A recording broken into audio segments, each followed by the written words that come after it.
রোদে একটু কষ্ট হবে, তবে আমি আনন্দিত যে রোদটা শ্রোতাদের মুখের উপর না পড়ে এখানে বক্তাদের মুখের উপরে পড়তেছে। সবসময় বক্তারা স্টেজে থাকে, আরামে থাকে, আবার ছায়ায়ও থাকে। তো এইটা একটা ইনসাফ কায়েম হয়েছে, কারণ আমরা একটা ইনসাফের বাংলাদেশ গড়ে তুলতে চাই। ময়মনসিংহ এই কাজ করার জন্য তাদেরকে আন্তরিক মোবারকবাদ জানাই। সম্মানিত ময়মনসিংহবাসী, এই দেশটা আমাদের প্রিয় দেশ। আল্লাহ তাআলা এমন একটা সবুজ শ্যামল দেশে আমাদেরকে জন্ম দিয়েছেন, যেখানে মাটি আমাদের উর্বর, মানুষ আমাদের পরিশ্রমী, পানিতে আছে সম্পদ, মাটির নিচে সম্পদ, পানির নিচে সম্পদ। এত সম্পদ থাকা সত্ত্বেও দুইবার স্বাধীনতা, 47, 71, কিন্তু এই দীর্ঘ পথ পরিক্রমায় দীর্ঘ 77 বৎসরে বাংলাদেশ একটা জায়গায় এসে দাঁড়াতে পারল না, বরঞ্চ দুনিয়ার বুকে সম্মানিত দেশ হিসাবে আমাদের যে একটা জায়গা করে নেওয়ার দরকার ছিল, এটা এখন নেই। আমাদের দেশের পাসপোর্টের ভ্যালু খুব দুর্বল। অনেক জায়গায় দেশের পরিচয় অনেকে দিতে লজ্জাবোধ করে। কেন একজন নাগরিক, স্বাধীন দেশের নাগরিক হয়ে তার পরিচয় দিতে লজ্জাবোধ করবে?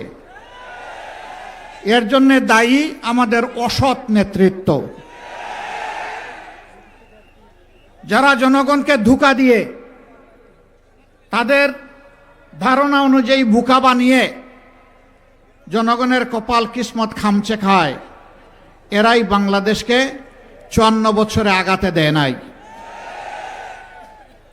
এই ময়মনসিংহে একটা কৃষি বিশ্ববিদ্যালয় প্রতিষ্ঠার হওয়ার কতদিন হয়েছে তার সাক্ষী আপনারা।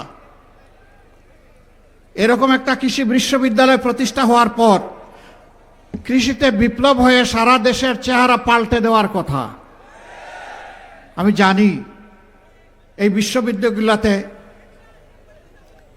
গবেষণার জন্য যে পরিমাণ পর্যাপ্ত বাজেট, লজিস্টিক এবং জনবল সরবরাহ করা দরকার, তা করা হয় না। তারপরে আমি ধন্যবাদ জানাই এই বিশ্ববিদ্যালয় বাংলাদেশকে আলহামদুলিল্লাহ অনেক কিছু দিয়েছে। এই বিশ্ববিদ্যালয় ছাড়া গবেষণা ক্ষেত্রে অন্য বড় কোনো বিশ্ববিদ্যালয়ের কাছাকাছিও কিছু দিতে পারে নাই। আমরা ঘোষণা দিচ্ছি ইনশাআল্লাহ, যদি 13 তারিখ থেকে নতুন বাংলাদেশ আল্লাহ তাআলার ইচ্ছা এবং আপনাদের মায়াবী হাতের বুটের মাধ্যমে যদি প্রতিষ্ঠিত হয়, ইনসাফের পক্ষে যদি এই রায় আসে, আল্লাহ যদি 11 দলকে এই দেশবাসীর সেবা করার তৌফিক দেন, তাহলে এই কৃষি বিশ্ববিদ্যালয় বাংলাদেশ নয়, এশিয়া নয়, বিশ্বের বুকে একটা শ্রেষ্ঠ বিশ্ববিদ্যালয় হবে ইনশাআল্লাহ। Without better education there is no better nation. জাতি গড়তে হলে ভালো শিক্ষা আমাদের লাগবে। সেই শিক্ষাকে পঙ্গু বানিয়ে রাখা হয়েছে 2টা কারণে। প্রথমত, বাজেটে শিক্ষাকে অবহেলা করা হয়। দ্বিতীয়ত, দলীয় আনুগত্য দেখে অসৎ লোকদের হাতে যা বাজেট আছে ওইটা তুলে দেওয়া হয়। একদিকে বাজেট অপর্যাপ্ত, আরেকদিকে যা পেয়েছে এটা খাইয়া দেয়া শেষ করে ফেলে। এটা এখানকার কথা বলছি না, সারা বাংলাদেশের একই চেহারা। এখানকার হয়তো যারা আছেন তারা দক্ষতার সাথে, সততার সাথে তারা এই দায়িত্ব পালন করে আসছেন বলেই তো আমরা কিছু পাচ্ছি। অপর্যাপ্ত বাজেট থাকা সত্ত্বেও আমরা পাচ্ছি। ইনশাআল্লাহ আমরা ঘোষণা দিচ্ছি, এই কৃষি বিশ্ববিদ্যালয়কে কেন্দ্র করে গোটা ময়মনসিংহ বিভাগের কৃষি বিপ্লব ঘটবে ইনশাআল্লাহ। কৃষিকে ওই পুরানা ধাঁচের কৃষিতে আমরা আর দেখতে চাই না। এখন কৃষি এবং কৃষক এই দুইটাকেই শিল্প এবং শিল্পীতে আমরা পরিণত করব ইনশাআল্লাহ। বলবেন এত টাকা কই পাবেন?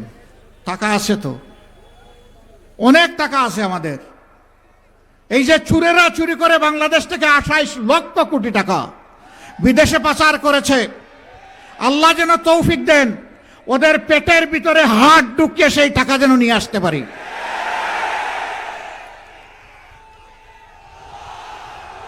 এটা বাংলাদেশের বার্ষিক বাজেটের 4 গুণ।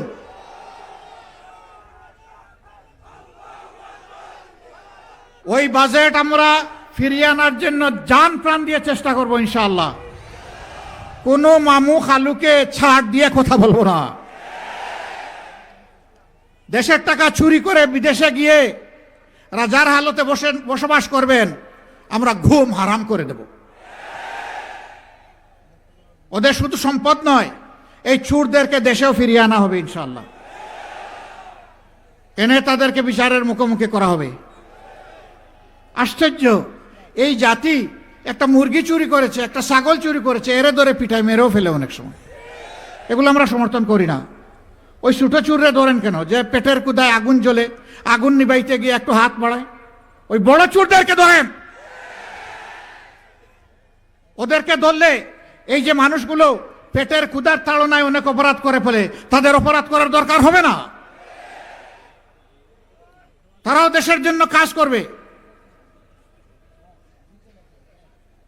সম্মানিত ভাই ও বন্ধুগণ, ওই আগের 23 বছর আর পরের 54 বছর, এই 77 বছর আমরা দেখেছি। আপনারা কি সেই পুরোনো রাজনীতি আবার বাংলাদেশে চান? চান না আপনারা? আমাদের যুবক যুবতীরা চায় না, তরুণ তরুণীরা চায় না, এমনকি শিশুরাও চায় না, আমাদের মা বোনেরাও চায় না। এই বাংলাদেশের পরিবর্তন চায়। এবারকার নির্বাচন কোনো সাধারণ নির্বাচন না। এবারকার নির্বাচন জাতির কিসমত উপযুক্ত রাস্তার উপর দাঁড় করায় দেওয়ার নির্বাচন। এই নির্বাচনে দুটি মূল্যবান ভোট। একটি জন আকাঙ্ক্ষা, বিশেষ করে যুব সমাজের এবং মা বোনদের আকাঙ্ক্ষা পূরণের জন্য প্রথম ভোট হবে ইনশাআল্লাহ গণভোটে হা। গণভোটে কি বলবো? হা মানে আজাদি, না মানে গুলামি। আজাদি না গুলামি? আজাদি না গুলামি? ইনশাআল্লাহ আমরা নিজেরা হা ভোট দিব এবং সারা ময়মনসিংহ ভাষীকে আমরা হা ভোটে নিয়ে যাব ইনশাআল্লাহ। কেউ কেউ প্রথম দিকে না ভোটের পক্ষে ক্যাম্পেইন করেছেন। জনগণের উত্তাল তরঙ্গ দেখতে পেয়েছেন। জনগণ পুরানা পচা রাজনীতি আর চায় না। পরিবার ব্যক্তি গোষ্ঠীতান্ত্রিক রাজনীতি চায় না। দলীয় সরকার দেখতে চায় না। জনগণ জনগণের সরকার দেখতে চায়। আলহামদুলিল্লাহ, অনেকে এখন আস্তে আস্তে বলা শুরু করেছেন আমরাও হা। ঠেলার নাম বাবাজি। জনগণের ঠেলা এটা ভীষণ শক্তিশালী ঠেলা। এটা সাগরের উত্তাল ঢেউকে থামিয়ে দেয়। এরপরের ভোটটা কোথায় যাবে? যাদেরকে ভোট দিলে বাংলাদেশে আবার ফ্যাসিবাদ ফিরে আসবে তাদেরকে ভোট দিবেন। যারা 5 আগস্টের পর থেকে জনগণের মাল খামছে, খাবলে কামড়ে খাওয়ার জন্য চতুর্দিকে তারা চাঁদা বাণিজ্য শুরু করেছে, ওদেরকে দিবেন। যারা মামলা বাণিজ্য করে নিরীহ মানুষকে হয়রানি করে তাদেরকে দিবেন। যারা দুর্নীতিবাজ এবং ঋণ খেলাপিদেরকে বগলের নিচে নিয়ে মানুষের ভাগ্য পরিবর্তনের কথা বলছে ওদেরকে দিবেন। এ দেশে পরীক্ষিত, প্রমাণিত, পরিচিত যারা ন্যায়ের পক্ষে, সত্যের পক্ষে, হকের পক্ষে,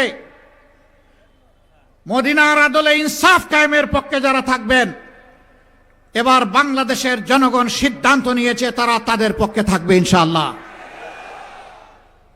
তাই গণজোয়ার শুধু ময়মনসিংহ না, আর সারা বাংলাদেশের একই চিত্র। যুবকরা ইতিমধ্যে জানিয়ে দিয়েছে আমরা আর ধান্দাবাজি, ধাপ্পাবাজির রাজনীতির সাথে নাই। আমরা কোনো কার্ড এবং বেকার ভাতার সাথেও নাই। আমরা নূতন বাংলাদেশ দেখতে চাই। সেই নূতন বাংলাদেশ হবে 24-এর আকাঙ্ক্ষার বাংলাদেশ ইনশাআল্লাহ। তারা রায় দিয়েছে কোথায়? ময়মনসিংহে না, ঢাকা বিশ্ববিদ্যালয় থেকে শুরু করেছে, আর আপাতত জগন্নাথ বিশ্ববিদ্যালয়ে গিয়ে একটু বিশ্রাম নিচ্ছে। যত বিশ্ববিদ্যালয় নির্বাচন হয়েছে সবগুলাতে আমাদের জুলাই যোদ্ধারা, তরুণ তরুণীরা, যুবক যুবতীরা জানিয়ে দিয়েছে আমরা ফ্যাসিবাদের দূষরদের সাথে নাই। এখনই যারা মানুষের উপর অত্যাচার করে, নির্যাতন করে, চাঁদাবাজি করে, লুণ্ঠন করে জনগণের সম্পদ, ক্ষমতায় গেলে এরা কি করবে? সারা বাংলাদেশকে কামড় দিয়ে খেয়ে ফেলবে। মা বোনদের ইজ্জতের ধার ধারবে না। আপনারা দেখেছেন এদের নেতারা এখন এই হুঙ্কার দিয়ে বলে, যদি কেউ নেকাব হিজাব পরে আসে খুলে ফেলবা, বলে যে কাপড় খুলে নিবা। এরা কি মায়ের সন্তান না? এরা মায়ের ঘর থেকে জন্ম নেয় নাই? এরকম আচরণ যারা করবে এদেরকে মানুষ বলা যায়? আমি তার প্রতিবাদ করি, এখন আমার পিছনে লেগে গেছে। তোমাদের ওই সমস্ত লাগালাগির কোনো পরোয়াই করি না। পরোয়া করি শুধু আল্লাহ তাআলাকে, পরোয়া করি নিজের বিবেককে। বিবেক দিয়ে যেন কারো কোনো ক্ষতি না করি, সেইটাকেই পরোয়া করি।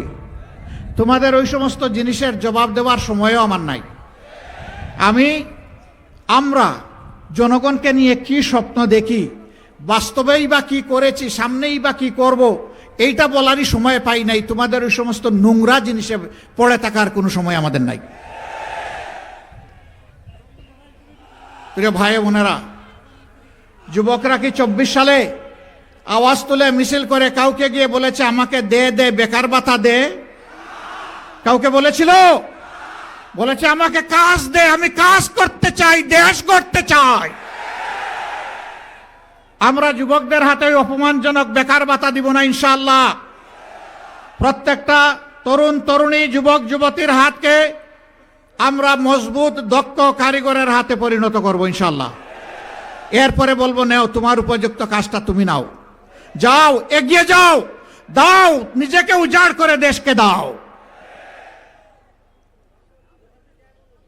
আমরা তাদের হাতে ইনশাআল্লাহ কাজ খুলে দিব, বেকার ভাতা নয়। কেউ কেউ বের হয়েছেন হাতে কার্ড নিয়ে, এটার নাম ফ্যামিলি কার্ড।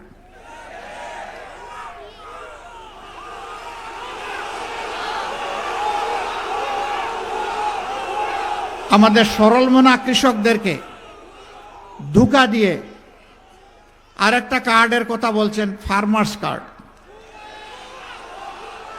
এই যারা ফার্মার্স কার্ডের কথা বলছেন, তাদের কোনো এক শাসনামলে কৃষকরা ন্যায্য দামে সার চেয়েছিল, সার পায় নাই, গুলি পেয়েছিল।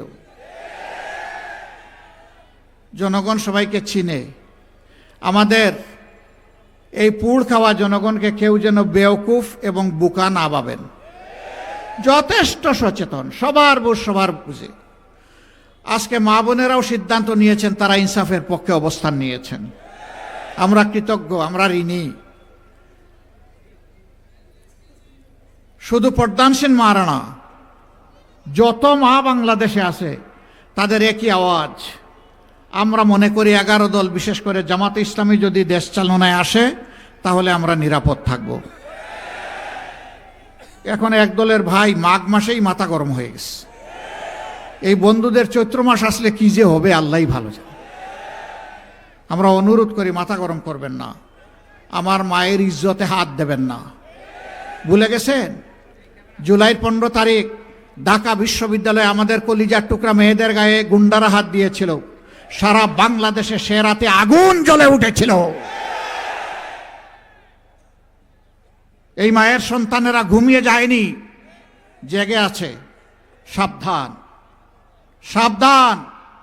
জীবন দিব, কিন্তু মায়ের সম্মানে টান দিতে কাউকে দেব না। আমরা ইনশাআল্লাহ বদ্ধপরিকর, আমাদের মায়েদেরকে সম্মানের আসনে অধিষ্ঠিত করব ইনশাআল্লাহ। গড়ে, চলাচলে, কর্মস্থলে, শিক্ষা প্রতিষ্ঠানে নারী, মা, বোন, মেয়ে ঘর থেকে বের হওয়ার পর কারো বুক আর দুরু দুরু করে কাঁপবে না যে সম্মান নিয়ে গড়ে ফিরবে কিনা। ইনশাআল্লাহ আমরা সে দেশটি কায়েম করব। ইনশাআল্লাহ সবার আগে এইটার উপরেই আমরা গুরুত্ব দেব। সেই ক্ষেত্রে মায়েরা বিভিন্ন ধর্মাবলম্বী হতে পারেন, তারাও মানুষ। একই আসমানের ছাদের নিচে আর একই জমিনার বিছানার উপরে আমরা একসাথে বসবাস করি। সবাইকে আমরা মায়ের মর্যাদায় দেখব ইনশাআল্লাহ। এইখানে জাত ধর্মের কোনো ব্যবধান টানতে কাউকে দেওয়া হবে না। রাষ্ট্র গঠনে, উন্নয়নে অবদান রাখার জন্য নারী পুরুষ সবাই যার যার প্রয়োজন এবং যোগ্যতা অনুযায়ী সুযোগ পাবেন। আমরা প্রত্যেকটা বিভাগীয় শহরকে আমরা স্মার্ট নগরীতে পরিণত করব ইনশাআল্লাহ। একটা স্মার্ট নগরীতে থাকবে উন্নত শিক্ষা, থাকবে উন্নত স্বাস্থ্যসেবা, থাকবে পরিচ্ছন্ন নগরী, থাকবে পরিবেশ বান্ধব একটা নগরী। এবং এই নগরীতে যারা ব্যবসা বাণিজ্য করবেন, কোনো জালেম তাদের কাছে গিয়ে চাঁদার নামে ভিক্ষা চাইতে পারবে না ইনশাআল্লাহ। ওই হাত সেদিন অটোমেটিক্যালি অবশ হয়ে যাবে, কাউকে ছাড় দিয়ে কথা বলা হবে না। যারা চাঁদাবাট্টা করেন এই পেশা ছেড়ে দেন, এটা কোনো পেশা না, এটা ভিক্ষার চেয়ে নিকৃষ্ট। ভিক্ষা হালাল, চাঁদা হারাম। হ্যাঁ, আপনার যদি পেটের ক্ষুধা থাকে, অনটন থাকে, আল্লাহ আমাদের যে সম্পদ দিয়েছেন, রিজেক্ট দিয়েছেন, আসেন এখান থেকে আপনাকে ভাগ্য দেবো, অসুবিধা নেই। তারপরে ওই ওই ওই কাজটা ছেড়ে দেন, মানুষকে কষ্ট দেবেন না। সরকারি কর্মকর্তা কর্মচারী যারা আছেন, এই দেশের বেতন কাঠামো তাদের বেশিরভাগ লোককে অপরাধ করতে, দুর্নীতি করতে বাধ্য করে। আমার সামনে এখানে পুলিশ, বিজিবি, রেবেল লোকেরা আছেন। আর্মি এবং বিজিবির লোকেরা যখন বাহিনীতে যোগদান করেন, তখন তারা দেশের প্রতি ইঞ্চি মাটিকে হেফাজত করার জন্য জীবন দেওয়ার শপথ নিয়ে যোগদান করে। দেশে কিংবা বিশ্বে দ্বিতীয় কোনো সার্ভিস নাই যেখানে জীবন দেওয়ার শপথ নিতে হয়। এই যারা জীবন দেওয়ার শপথ নিয়ে সার্ভিসে যোগদান করেন, তাদের দায়িত্ব আর অন্যদের দায়িত্ব কি সমান হবে নাকি? একজন আজানের জবাব দিবেন প্লিজ, আমরা শেষ করে দিচ্ছি। তাদের সমান হবে না, অবশ্যই তারতম্য হবে। পুলিশ দিন নাই রাত নাই, 24 ঘন্টার ডিউটি, কখন কোথায় ডাক পড়ে, অলওয়েজ ইমার্জেন্সি। তার বেতন নিয়মিত কাজ করা 8 ঘন্টা শ্রমিক বা কর্মকর্তা যিনি, তার সমান হবে? হ্যাঁ, সবাইকে সমান দেওয়া ইনসাফ নয়। যার যেটা হক তাকে সেইটা দিয়ে সম্মানের সাথে বসবাস করার সুযোগ দিতে হবে। সে যাতে তার পরিবার নিয়ে স্বস্তির সাথে, সম্মানের সাথে জীবন ধারণ করতে পারে। এরপরে যদি কেউ অপরাধ করে, তখন আইনের অধিকার আছে তাকে শাস্তির আওতায় আনার।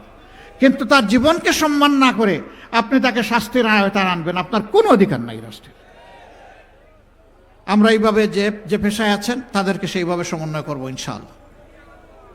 সম্মানিত ভাইয়েরা, গতকালকে আমি একটা বক্তব্য রেখেছিলাম যে বাংলাদেশে মুক্তিযুদ্ধটা শুরু হয়েছিল কিভাবে, সেনাবাহিনীর দ্বারা।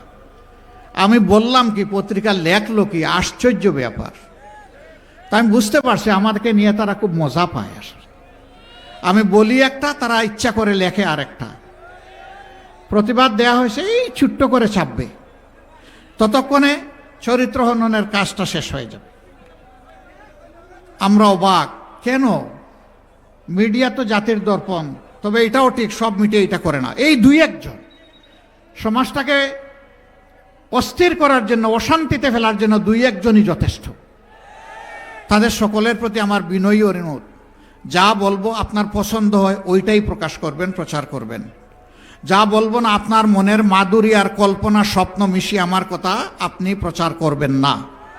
যদি এটা করেন আমার উপরে জুলুম হবে। আমার কথা পছন্দ হয় না, আপনি ফেলে দেন, কিছুই প্রচার করিয়েন না। কিন্তু প্রচার করতে হলে আমার কথাটা হুবহু আমার মতো করে প্রচার করতে হবে।